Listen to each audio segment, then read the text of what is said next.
SIP trunking is different because it's based on a new protocol, the SIP protocol, Session Initiation Protocol.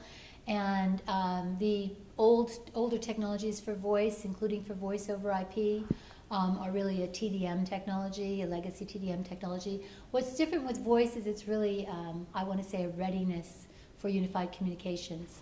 All of those unified communications applications, the advanced communications technology applications that we're looking at now, they require SIP in order to integrate.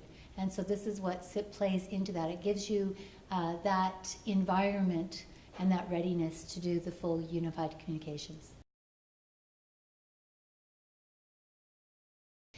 Canadians tend to be more conservative buyers, first and foremost.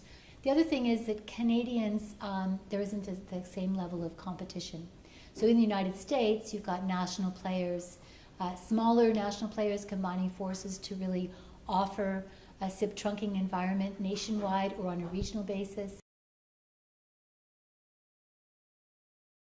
I don't think there's misconceptions about the technologies. I think it's really about the readiness to go forward. And we've had economic downturns and very stringent constraints on our budgets. And so why would we do anything new if the dial tone works very well just as it is? Thank you very much. I think that's one of the, the misconception, if you like, about SIP trunking would be that it's going to cost me more to do that, or I'm going to have to do a big upfront investment to get my network upgraded and ready to do this and buy new equipment and do a lot of change.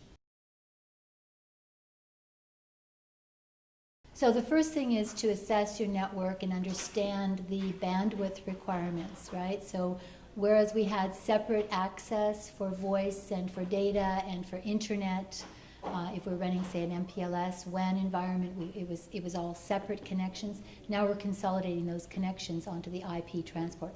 We also need to ensure that we have an ability to apply quality of service.